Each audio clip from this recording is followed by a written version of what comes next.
Greetings, Word Horde.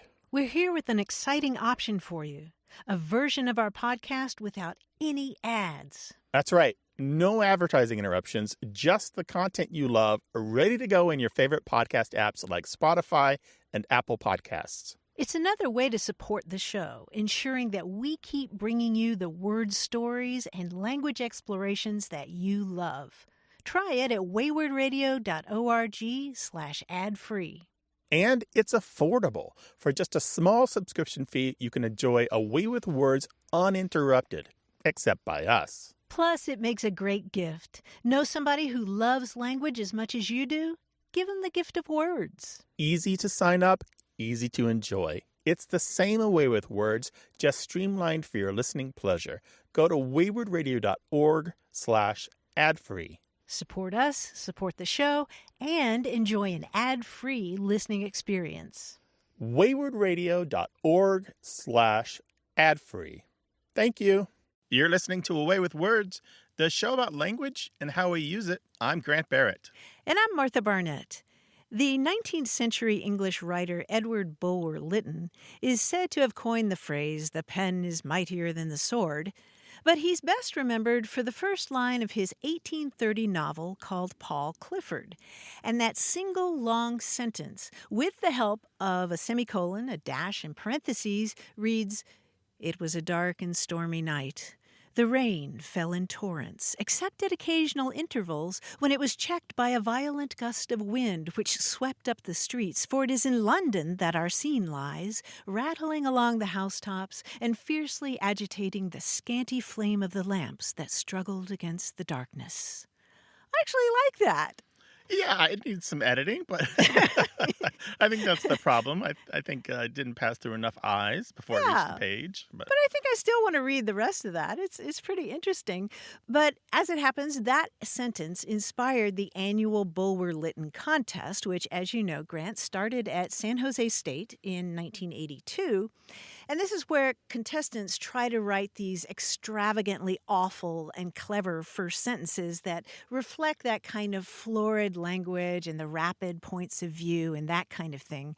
Well, the latest winners were just announced, and I wasn't crazy about a lot of them, but I really like this runner-up. It's from Mark Meaches in Dallas, and he writes, "Irony," bombasted Inspector Simons, "is when someone believes themselves more clever than anyone else in the room, but they are in fact careless and foolish. And the murderer, Matilda Danner. Yes, Matilda, you killed..."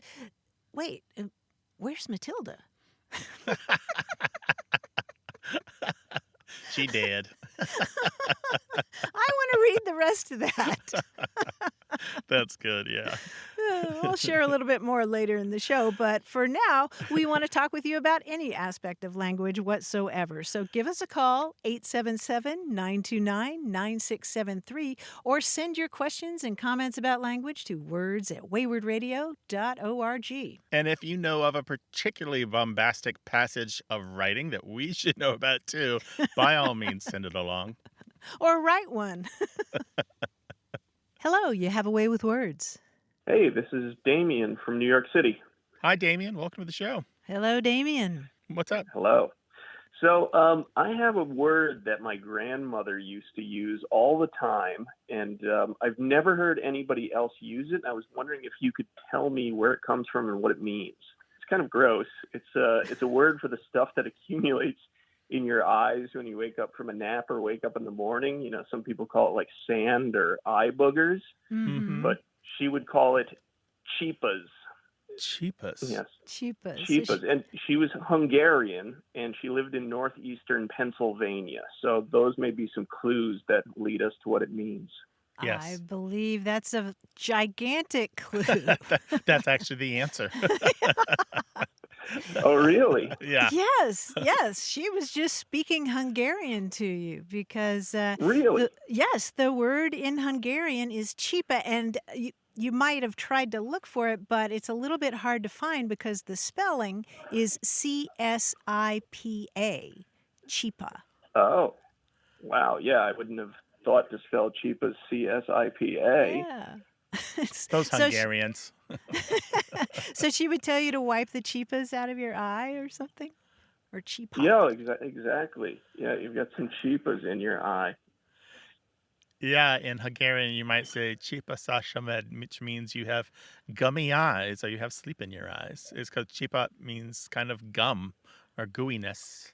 Oh, wow. Okay, well, Yeah. all has been revealed. That's wonderful. Thank you. Yeah, there's apparently a bunch of words in Hungarian for it, like nyalka, slime, believe it or not, spelled S-L-E-J-M, akoni, turha.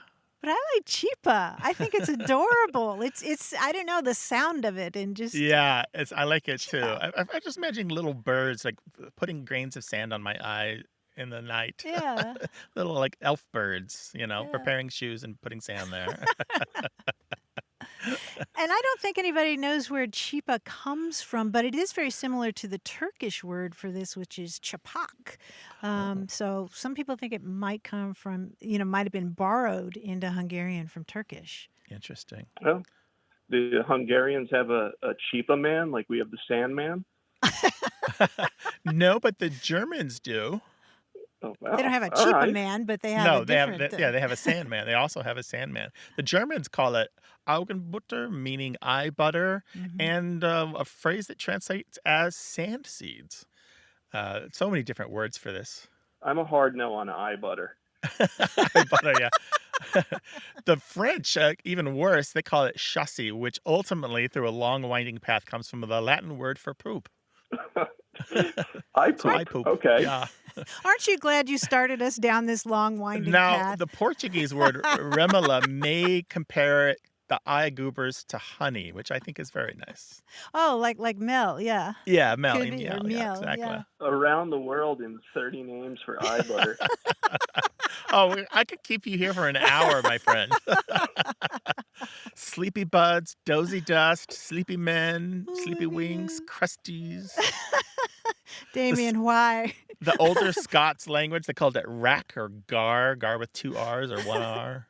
Well, English gowned too. Nobody says Ooh, gowned, but that's an nice. old word for it as well. But or we can get medical and call it hardened periocular discharge.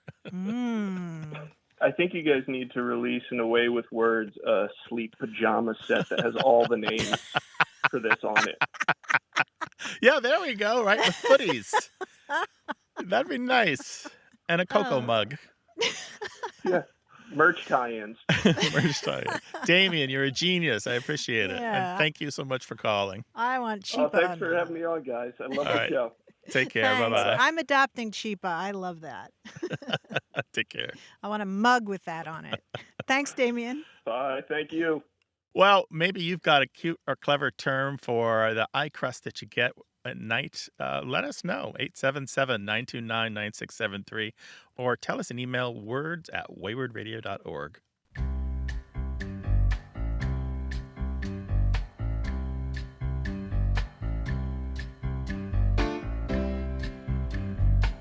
Grant, last week I decided to go back and read George Orwell's 1984 because I was really curious whether it would frighten me as much as it did when I was in high school. And the truth is, when I reread it last week, it frightened me even more. Oh, I can imagine. But I guess it was probably also a nice linguistic trip, too. This is the source, of course, the title 1984 is often used as a dystopian reference. Big Brother comes from there. Doublespeak was popularized by that book. Right.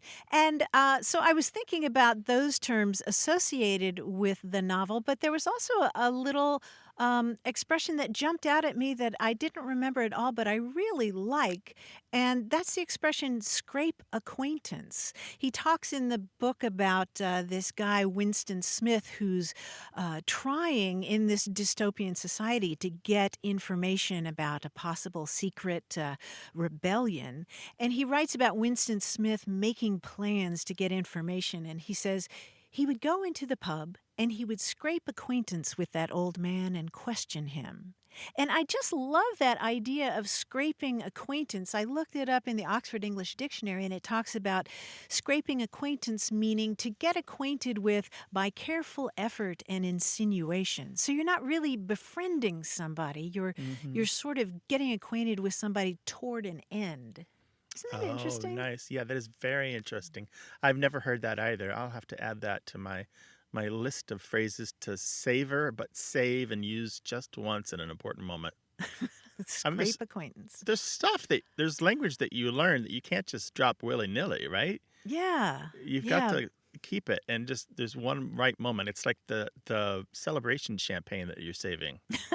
Right. Right. We'd love to hear about the words and phrases that strike you when you're reading novels. 877-929-9673 or send it to us in email. The address is words@waywardradio.org. Hello, you have a way with words. Hi, this is Ganyan, and I'm calling from Newport, Oregon. Hi, Ganyan. Hi, Ganyan. Welcome to the show. What's up? Well, I have a question about the difference between engine and motor. Okay. You've been helping with the car, repairing engines or something? Yeah, we have a whole bunch of cars and stuff, and we work on our cars all the time, change the oil, and I just thought of it. What's the difference between that, kind of? Okay. So. Any ideas? Well, I don't know. Maybe one's like gasoline and one's diesel, or maybe one's like bigger than each other. I don't know. Okay. Or inboard or outboard engines. Okay, you put some thought in this. This is good. There is a difference. Let me ask you, how old are you, or what grade are you in? I'm in 6th grade. I'm 12 years old. Okay, so have you done any physics classes yet? I've done a couple, but I haven't done anything really on this. Okay, well, let me tell you, this is a little bit of a physics answer, and it's pretty simple stuff, because we're going to be talking about power and force in the physics sense. And that's really the difference between the idea of a motor and an engine. The two are, in everyday speech, used interchangeably, but there is a distinction. An engine converts or transfers power into movement, motion, or some other physical force. A motor is a type of machine that supplies power to other devices. So a motor would supply power to an engine, if that makes sense. So I know that we call the engine in a car the motor, and sometimes we even call the whole car a motor. I mean, in the UK, that has traditionally been the term for a car. Sometimes is a motor, but in a more specific sense, that's the difference here. Is one converts the power and one creates the power. Oh, that's cool. Yeah, the engine converts it and really makes it into movement or motion, and the motor creates the power. That's pretty cool. Wow, yeah, I never even thought of it that way. Yeah, so you can have an electric motor or a gasoline motor or a diesel motor. There were, when I was growing up, I think there's still out there, little physics kits that let you work with some of this stuff, where they're a little more advanced than Tinker Toys, but they let you do things like build simple machines where you can power windmills and power different things, and you can work on these basic physics ideas, and you can really start to understand some of the concepts behind it. You might dig around and see if you can find one in your budget or at a thrift store or something, and see if that help you understand the concepts a little more. Yeah, that'd be great. Yeah, I would love to do that. Thank you. Yeah, sure. Gannon, thank you so much for your call. We really appreciate it. Thanks for raising the question. Stay curious, my friend. All right, I will. Thank you. Bye-bye. All right. We welcome questions from our younger listeners. The number is 877-929-9673, or send your questions in email to words@waywardradio.org.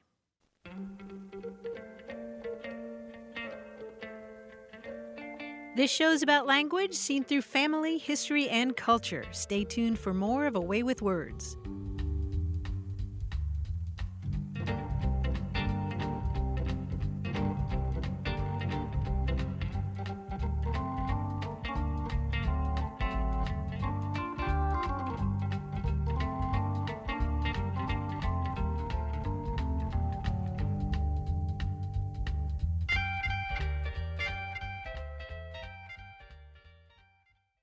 Got a minute? We need your help. Head over to gum.fm/words and share your thoughts in our quick survey. Your feedback matters. It's the backbone of our show's success. Thanks for making our show even more successful. That's gum.fm/WORDS. Thank you.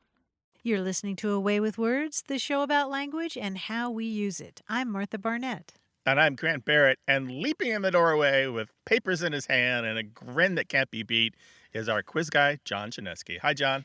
Hello, Martha and Grant. Leaping in the doorway is the only exercise I get, so I got to do it every single time. Now, This quiz is a bit of a variation on one we've done before, common bonds. I'm going to read you a list of items. All of these things have been described in the titles of movies, TV shows, songs, books, common vernacular, whatever, using the same adjective. You tell me the adjective. For example, if I said apple, chill, bang, bird, gulp, you might say the word Big. big. Yes, of course. And if you need Big a deeper apple, big bang, big chill, big gulp. big bang, big bird, big gulp. Yes, exactly. Yeah. If you need a deeper hint, I'll give you a multi-word clue that something like fish in a small pond, big fish in a small pond, like that. Got it? Gotcha. Good. Gotcha. Okay. Here's the first one. Prince, mermaid, foxes, rascals, tramp. Little. Little. Little, yes, just like the house on the prairie. Nicely done. Supper, gasp, resort, laugh, straw. Last. Last, very good. Night, that's K-N-I-G-H-T. Ah. Mile, deal, lantern, berets. Green. Green is right. Green night, green berets, green mile. Bone, money, papers, Valentine, business.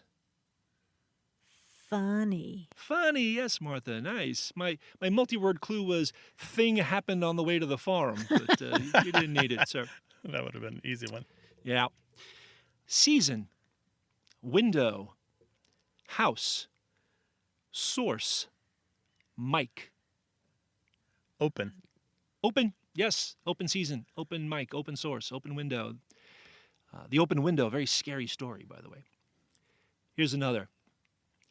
Child, city, ear, peace, sanctum. Inner. Inner. Inner is correct. I think sanctum is a big giveaway on that Yeah, one. that was. If you There's ever always used to one. listen- I wouldn't have gotten it without Sanctum. Yeah. Yeah. All right, here's the last one. Opera, cowboy, force, needle, jam. Opera, cowboy, force, needle, jam. Space. Space is correct. Yes, you got them. You got all of these, and you're fantastic. Well, these are all adjectives, and my adjective for you guys is brilliant. Nicely done. Oh, wow. But you're the guy that came up with the puzzles, so you're brilliant squared. Oh, and you're sweet. And Thanks. square. Square. Thanks, John. Thank Bye-bye. you. We'll talk to you next time. Take care. And we'd love to talk with you too. So call us 877-929-9673 or send your thoughts and stories and observations about language to words@waywardradio.org. Hi, you have a way with words. Hi there. This is Chuck Hampton calling from Dallas, Texas. Hi, Chuck. Welcome to the show. Well, I'm a member of a van owners group called the Winnebago Solus Owners and Wannabes, because it's for people both who have bought one and people who are hoping to buy one. And a conflict erupted recently when an administrator of the group changed the spelling of wannabe. It had been spelled W-A-N-N-A-B-E with just a single E at the end. Mm-hmm. And he changed it to Winnebago Solus Owners and Wannabes with two E's at the end, and that ignited quite a bit of controversy. A lot of people felt it should be one E, and others felt it should be two E's, and I was afraid we were going to have a big split over this. Oh, dear, like a Baptist church. Exactly. I was hoping to get a little clarification about what y'all thought might be more correct, or even if either of them would be correct, since, I'm not sure that's really proper English, but I was hoping there'd be some guidance one way or the other. What was the administrator's argument for spelling wannabe with two E's on the end? It seems like someone had suggested to him that it should be with two E's because there's another van owners group with a similar name, and actually more than one, and some of the others are using it with two E's. Ours was using it with one, And so it was presumed that we were wrong and they were correct. I personally don't have any idea. I know that looking at it, neither really looks right. But when, at least phonetically, with two E's, you can tell how that should be pronounced. Whereas with one E, you might think it's wannabe or something rather than wannabe, just if you were trying to, look at the word and guess how it should be pronounced. So I'm kind of leaning towards two E's, but I don't know, that I can resolve this argument without bloodshed in our group. Maybe a van race. Van rage, exactly. Or who can load in and load out fastest. Yeah, this is an interesting one. I can see the argument about adding that extra E, making it easier to automatically know how it's pronounced, but I don't feel like it's that unusual of a word. There are occasions, particularly when it was new in the 1970s, where wannabe was spelled with a hyphen between the wanna and the bee. And wanna is a standalone kind of contraction word for want to, has existed for at least 100 years. So that's got its own life and story beyond its existence inside the word wannabe. But the single E spelling is by far and away, like 99 to 1, the most established spelling of wannabe. Okay. Yeah. Did not realize Now, that. you can change the spelling if you want to be different, but just doing it to go along with these other groups. I mean, let's face it. Where is this group? Is this an online group? It is an online group, and we have members from all over the United States. It's actually a really active group, and it's where we, it's something we learn a lot from each other about all the ins and outs of our being through this group. So it sounds lovely. It's been a lifesaver for me. Yeah, I bet. Going along with the group for learning from each other about vans and RVs and stuff is one thing, but the expertise in the group isn't language necessarily. I'm glad that you came to us. Yeah. But, what's funny about this is the older form of wannabe is actually would be. Talking about people as a would-be, or using would-be as an adjective. The would-be sailor or the would-be soldier or the would-be actor was used in pretty much the same way. And that we would never add an extra E to, because it clearly looks like would-be. But that was always hyphenated. Yeah. And so very clearly two words with a hyphen in it. Chuck, you almost had me persuaded there with the misreading it. I was thinking wannabe, sometimes when I look at it, and then with Winnebago, Winnebago, wannabe, what's that? Like a Japanese name or something, watanabe or something, Yeah, but exactly. So I was leaning that way, but since, he mentioned that, the vast majority are going with the single E, that's pretty persuasive. So the argument is still raging and it hasn't been settled yet? There hasn't been any discussion of it here in the last couple of days, but the admin has not budged. He's left it with the newer version where there's two E's at the end. But I'm sure when this conversation comes to light, that it's going to reignite the Civil War. I mean, there is an option here just to embrace it and make a new logo for the group that has like a bee driving RVing around the country or something, right? And incorporate a bee logo. Oh, we boy. could do that. We could maybe rebrand it and avoid any future altercations. Yeah, I mean, just take a little bit of humor and just avoid the skirmishes. Well, Chuck, keep us posted. I want to know if our conflict resolution helped. I will do that. I'll let you know how it turns out. Thank you so much. Take care now. Appreciate Thanks, it, Chuck. Bye-bye. Okay. Happy trails.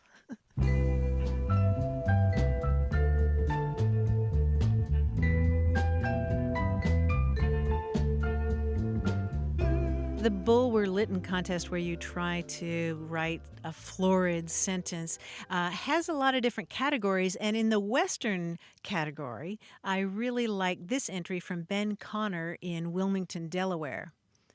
After commandeering the Black Dog Saloon for a day and a half to lay out every map, zoning ordinance, and land deed in the territory, and after checking and rechecking their cartographic calculations, Tumbleweed Mulligan and Johnny Trigger McAllister were forced to admit that there just might be room in this town for the both of them. Got the zoning maps out, did they? Yeah. Went down to the courthouse and paid their fee to the county clerk. Can't you see them stroking their chin? There just might be room. They got the calipers out. They're measuring things, spyglass, the whole bit. Wonder if they even paid to have the land surveyed. Send us your terrible sentences, words at waywardradio.org. Hello, you have a way with words. Hi, my name is Miles. I'm from Madison, Wisconsin. Hi, Miles. Welcome to the show. It was a couple weeks ago. I was just out on a drive and I was listening to the show, and then I got back and I was sitting on the porch. And it's not so much anymore, but the leaves were really hanging onto the trees this year. And I just had a thought. I was wondering if there was a word or a phrase for when the leaves are still on the trees and there's snow on the ground, or if there's, when the leaves are falling and there's snow on the ground. I know it seems a little kind of plain, but there was a couple years ago on Halloween that it snowed about 6 inches, and there was a lot of leaves on the trees. It's just a really bizarre sight. Yeah, it's really evocative, isn't it? I love thinking about those kind of liminal periods, between seasons when you have that nice mix of say snow and leaves falling at the same time. It doesn't happen that often, but when it does, it can be kind of magical, don't you think? Yeah, it definitely was. I remember we were out working on a conservation site, and it's a feeling that it doesn't come often. And I think the term you use, liminal, is a great way to put it. It was really magical, yeah. The only term that I've seen specifically for that, and it's a made-up term, is that some people refer to snowleage, like foliage. Sure. That's the only one I know specifically for that, and it's just a, sort of joking made-up term. I wonder if we need a term. Yeah. Oh, we need to make something up ourselves. There are so many expressions around the world for sun showers, like the donkey is getting married or the devil is chasing his wife. Maybe we could create a similar metaphor that talks about the leaves falling on the snow, like Mother Nature making the bed or something. Yeah. I believe in Japan, historically, the falling of certain kinds of leaves on the snow has been compared to the writing of words on white paper with the brush and ink, which I think is exactly right. Oh, yeah, I like that. Just imagine certain kinds of dark purple leaves falling on perfect white snow. Yeah, I know we have words for really light snow, just a dusting on the ground, which can occur when leaves are still on the trees, like cat snow, where you can there's just enough snow that you can track a cat that way. And in springtime, there's onion snow, which I think is just such a tasty term, onion snow. But that's on the other liminal end, when it's just starting to become spring and it snows after onions are planted. But that I think that's really evocative too. But I don't know of a specific term. Well, Miles, we have a whole raft of creative listeners who come from different cultures and different experiences and have great minds that can come up with stuff. So maybe somebody knows a word or an expression for that feeling or the sensation or the moment or the idea of leaves falling on the snow. And if we come up with something, we'll share it, okay? Yeah, I would love that. Thank you very much. Thank you for the call, Miles. Take care now. Yep. Take care. Hello, you have a way with words. Hi, this is Marlena from Dallas, Texas. Hello, Marlena. How are you? I'm good, thanks. How are you doing? All right. We're glad to have you. What's on your mind today? Well, I was reading a book that was written in the 1930s, and I noticed one of the words that they used sounded out of context, and the sentence was, "The grouch and the brainstorm are not for us." So I happened to have a dictionary written in 1934 around, and I looked up the word brainstorm, and I was really surprised by the definition that I read. Ooh, let's hear it. So the definition is a violent, transient mental derangement manifested in a maniacal outburst. Ooh. Wow. And what was the sentence in the book again? The grouch and the brainstorm are not for us. They are not. The grouch is definitely not for us. I don't know What? about the brainstorm.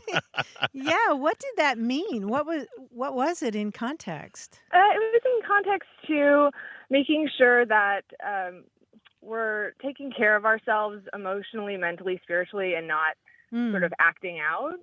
And so when I read that, grouch, that made sense. But brainstorm, the way that I use that word today, I couldn't really understand why that was something I needed to be careful of or not do. And so that's why I looked it up. Yeah, that's really fascinating because today a brainstorm is something really positive, right? You get people together and you just throw ideas and see what sticks. I always love collecting those puddles after a brainstorm, because you get new ideas.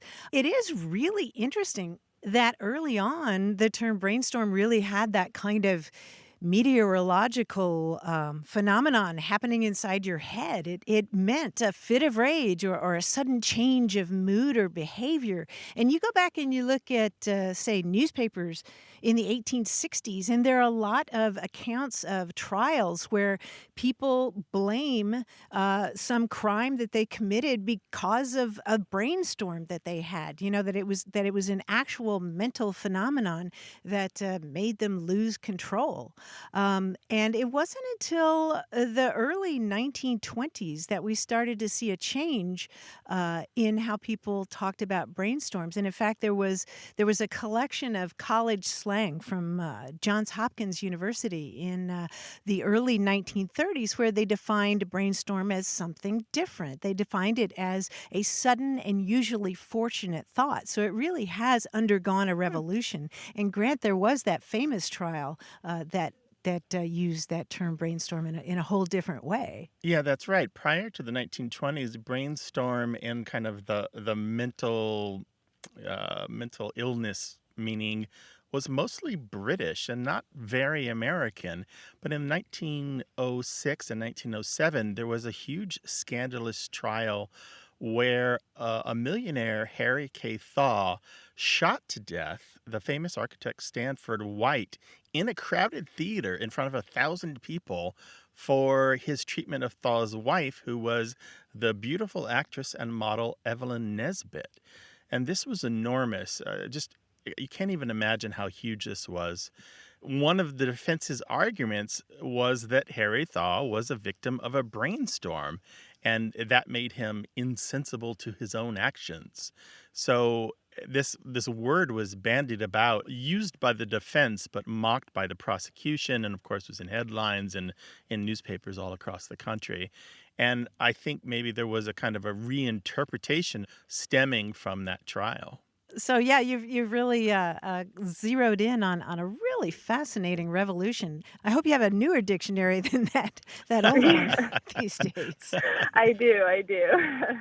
Marlena, thank you so much for sharing your reading with us. And anytime you come across something else worth a natter, give us a call, will you? Sure will do. Thank you so much. All right, Thank take you. care. Bye-bye. 877-929-9673. Email words@waywardradio.org. Hey, we've got something special for those of you who love our show but could do without the ads. That's right. Imagine a way with words, the same engaging conversations, the same deep dives into language without advertising interruptions. We're talking about our ad-free podcast feed. It's sleek, clean, and it's just for our supporters. It's at waywardradio.org/ad-free. It's inexpensive, easy to sign up for, and works with all major podcast apps like Apple Podcasts and Spotify. It's an affordable way to support the show and get a seamless listening experience. And if you're feeling generous, why not give a subscription to another Away with Words fan? That's waywardradio.org/ad-free. Sign up today. Your support means the world. waywardradio.org/ad-free. Thank you. You're listening to Away with Words, the show about language and how we use it. I'm Grant Barrett. And I'm Martha Barnett. If you've ever sent a really important email, but then you found yourself tearing your hair out because it had an embarrassing misspelling right there in the first line. That's me. Yep. Been there, done that. Or maybe you sent a text with a typo that changed the whole meaning of what you were trying to say. Well, cheer up. There's no need to blame yourself anymore. You can always blame Tutivillis. Tutivillis. Tutivillis. In medieval lore, Tutivillis was a demon who served the devil by introducing errors into writing. And early on, Tutivillis was a demon who rode around on sunbeams and hitched rides on raindrops, all the better to eavesdrop on priests and other church folk and collect all their idle words and their sloppy praying or words they skipped in the liturgy. And he would hover around in the air when nuns were in more casual conversation and scoop up their idle gossip. And then he'd stuff all these things in a big sack and collect them for Judgment Day. And Wow. I know, it's pretty scary. Can you I'm imagine? in so much trouble. And over time, as the centuries passed, he came to be thought of as this demon who introduced errors into medieval manuscripts, that the monks were copying by hand. And eventually, printers picked up Tutivillis as this kind of patron saint, or maybe patron demon is a better term, who's responsible for all those errors in typesetting. So, Grant, I think it's safe to say that Tutivillis lives. Tutivillis is alive and well in the digital era, and he's in my computer. Yeah. Yeah, so I guess we should spell his name. Actually, it's spelled a whole lot of different ways. I don't know if these were misspellings or errors, but his name has taken lots of forms. But the one that you can search for him with is Tutivillis. Tutivillis. Tutivillis. Oh, and he's got villain right there in the name. It sounds kind of like Italian for all villain or complete villain. Yeah, it's not, but it could be. It's not, but it could be. Well, we'd love to hear about your famous typos, the ones that you can't forget, the big mistakes that you made that you'll never live down. 877-929-9673. Email words@waywardradio.org. We'll link to more information about Tutivillis and its spelling on our new website at waywardradio.org. Hello, you have a way with words. Hello, this is Will calling from Queens. How are you guys?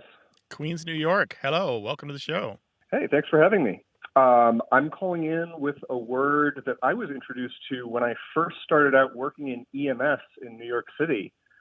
And the term is skell, spelled S-K-E-L-L, which when I first heard it, I assumed was a kind of shortening of skeleton.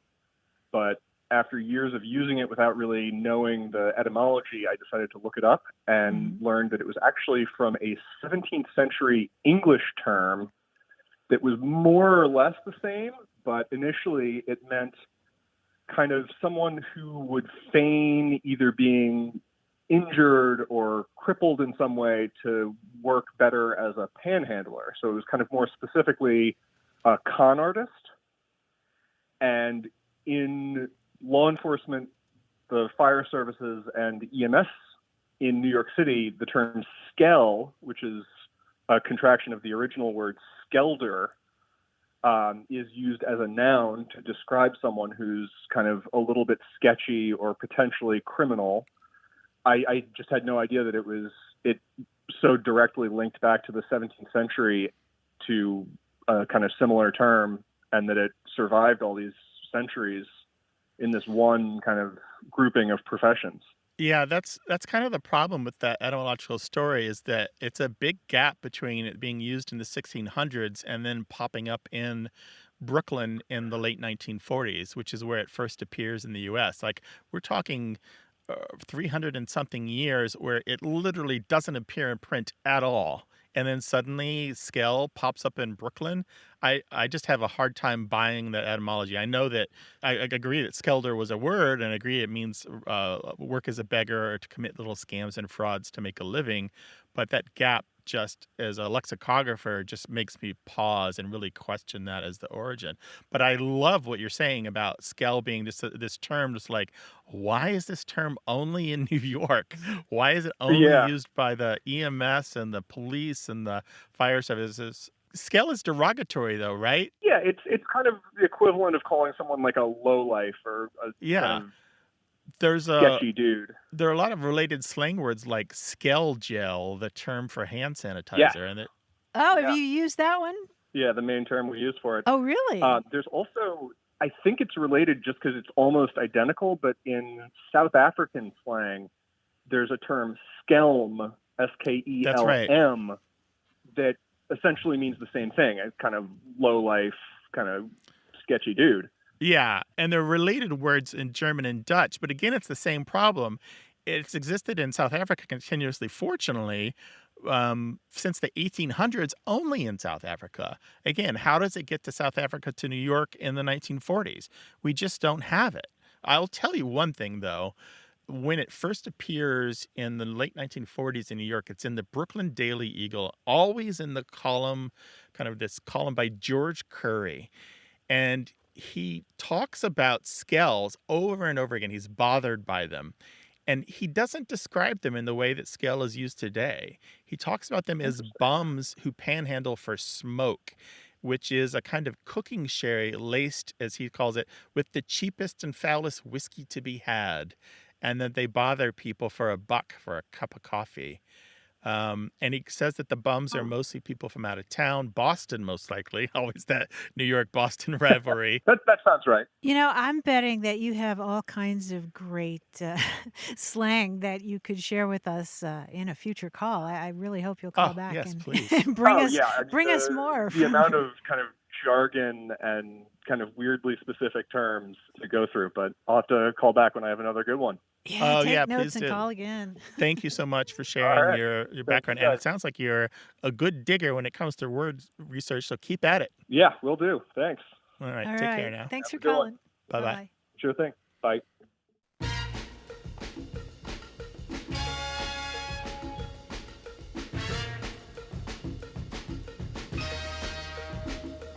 Here's another entry that I really liked in the Bulwer-Lytton Contest. This one's from Father Jerry Kopasek in Elma, Iowa. He writes, "One time at the hoagie shop, the actress Ms. O'Hara asked what the tiny pimento stuffed thing in my cheddar bread sandwich was, and I had to respond, 'We all live in a yellow submarine.'" Oh, terrible. I know. Terrible. I'm sorry, Grant. Oh, I'm mortally wounded. We all live in a yellow submarine. Maureen O'Hara. I get it. You get it. That's why you're groaning. Like I ate that yellow sub. 877-929-9673. Hello, you have a way with words. Hi, guys. This is Stacy from Denver, Colorado. Hey, Hi, Stacy. Stacy. Welcome to the show. Hi. I had a question for you guys about a phrase that I'm hoping you can help sort of settle for me. The phrase is let alone. And the way I would use it is to compare to things. So, for example, if you asked me to cook a Thanksgiving dinner and I'm a terrible cook, then I would say, oh, I can't even cook for myself, let alone cook Thanksgiving for 10 people. Mm-hmm. So I would compare, like, what you're asking with something that's even less than that and say, I can't even do this, so forget about this other thing. Mm-hmm. And I would put the more extreme thing at the end. Mm-hmm. Right. So that's how I always heard it used, and that's what makes sense to me. But I feel like lately, in the last probably 2 or 3 years, I've been hearing a lot of people using it the other way around, where they'll put the thing in question at the beginning and then the lesser thing at the end. So they'll say, like, oh, I can't cook Thanksgiving, let alone cook for myself. To me, this just sounds so wrong. This is like nails on a chalkboard to me. Like, it just feels totally backwards. Yeah. I'm hoping that you can just settle this for me officially. Yes, we can provide you some relief. Oh, so Dr. glad. Martha, we can help her, right? Yes, and we have some great magazines while you're waiting. Wonderful. Yeah, I think you really nailed it exactly right. Traditionally, the harder things should come last. In your version, you said that I can't do X, which is an easy-ish thing, and let Mm. alone Y, which is a harder thing. And that's pretty much how it has been and ought to be. And you're right. Mhm. People do often put the difficult thing first. They say, I can't even Z, let alone X. But what they should be saying is not even X. So Yeah. kind of what they're mixing here is these little idiomatic expressions, all which are used to provide this range of possibilities of what they are or not capable of doing. And let alone, let's admit it, is kind of a weird expression, right? Let alone is Mm. not, it's idiomatic. It's hard to break down. What does let alone mean? It's not really a modern phrase at all, right? So Mm. it's Mm. kind of opaque. When you hear it being used, it's pretty easy to misunderstand it, Yeah. right? True. That's true. But there are different phrases like that Yeah. it's the same kind of construction. To say nothing of, Or or never mind, or much yeah, less, or much still less. less. Yeah. Yeah. And all of these can be used in the same way, or they can be misused in the same way. So it's kind of an understandable mistake, particularly with let alone, especially with let alone, because let alone is just this odd little bird. If you saw this and you had your camera, you'd take a picture of it, because it'd be this strange, all the little brown birds and this brightly colored one, Look at this little let alone over here. Yeah, look at this little let alone, and you'd be showing to all So your birder funny. friends. So I think you really nailed it, and I think it's a forgivable mistake, but it is an error. You're not the only Yeah. person who's noticed this. Linguists have been researching complementary alternation discourse constructions, That's what they're called. as they're Wow, called. what a phrase. Yeah. And we'll link to some very highfalutin academic papers when we post this to the website. They're pretty heady stuff. Yeah, when But- I said there were magazines in our waiting room, These are not those. These are the ones. no pictures. These are the things we give you when you haven't been following the diet we give you, or taking the pills like we recommend. I would expect no less But we'll link to them anyway, because you might find some benefit. for me. So just to be clear, since we said so much, let's make sure we talk about this one last time. It should be, I can't even toast bread, let alone cook Thanksgiving for 10 people. So it's the easy thing first and the hard thing second. Yes. Right, Okay, gotcha. perfect. Well, Stacy, thank you so much for calling. I'm glad you feel better, I Stacy. do. Thank you for the medicine. It's definitely Anytime. cleared up All right. my case. Come and see us in 6 weeks. We'll take the cast off. Okay, perfect. So All thank right. you. Happy holidays to you guys. You Same too. to you. Bye-bye. Bye-bye, Stacy. Bye. Well, if there's a word or phrase you're wondering about, give us a call, 877-929-9673, or send it to us in email. The address is words@waywardradio.org. Hello, you have a way with words. Hi, Grant and Martha. This is Jonah calling from Baltimore, Maryland. Hi, Jonah. Hey, Jonah. I'm a private music teacher, and as one of my 10-year-olds was packing up after our lesson, we somehow got to chatting about states we've visited. So I asked him if he knew his state capitals. And he's a real confident kid, so he emphatically said, "Of course I do." So I said, "Okay, so do you know the capital of Maryland?" And without missing a beat, he shouted, "MD," which I laughed. I laughed and I said, "No, I mean the capital city." And then he just looked at me confused and went, "Oh, no, I don't know those." That's so cute. So he used the initials, the And I guess- capital letters. Yeah, he used the capital letters. And, I guess it's an honest mistake. Sure. And when it comes to different uses of the word capital ending AL, Mm-hmm. I guess he was justified in answering the question that way. He just chose a different sense of the homonym.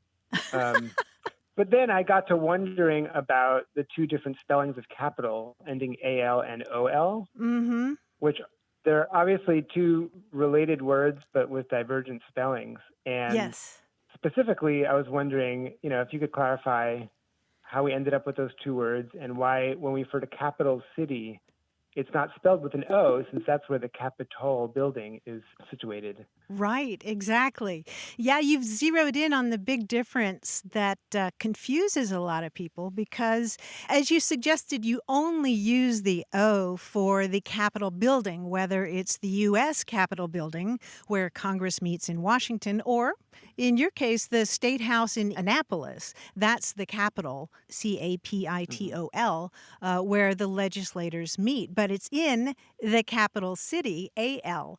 And a lot of people have trouble remembering which is which, but the trick I use is either to picture the round dome of the Capitol, which sort of looks like an O, or you can think about the letter O standing for only one, that one instance of when you use the OL in the case of the building, and all the other uses of capital are AL.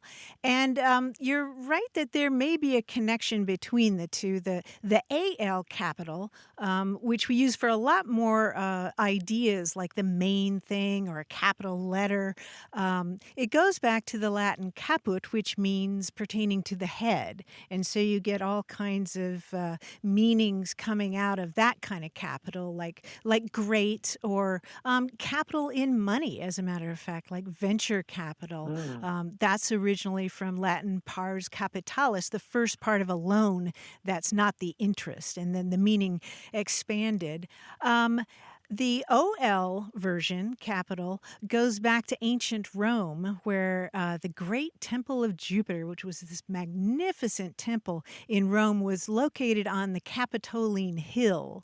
And there's a story in antiquity that is probably apocryphal about them starting to dig the foundation for this temple, and they found a head when they were digging, and it was belonging, to somebody named Tullius or something like that. But that's probably just an etymological myth. But basically, they go back to the Capitoline Hill, which was with an O, and then caput, meaning head, for all those other terms.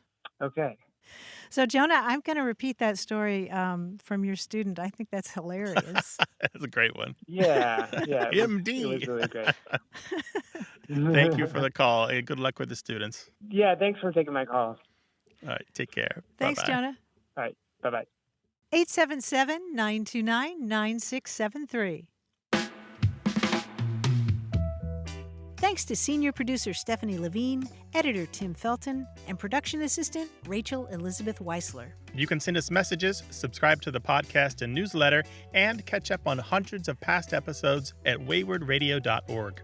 Our toll-free line is always open in the U.S. and Canada, 877-929-9673, or email us words@waywardradio.org.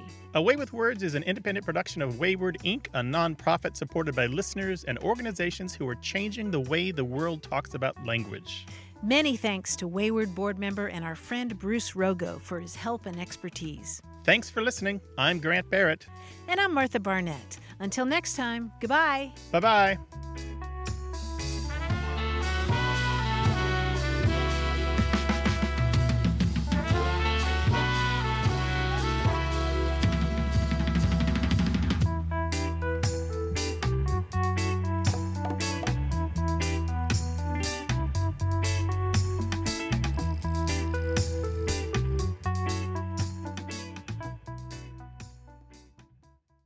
Hey, listeners, we have a favor to ask. We'd love for you to fill out our listener survey at gum.fm/words. Your feedback is crucial. It's quick, and it helps us make our show even better. It shapes our show, helps us plan, and ensures we're bringing you the content you love. That's gum.fm/WORDS. Thanks for being a part of what we do. Thank you.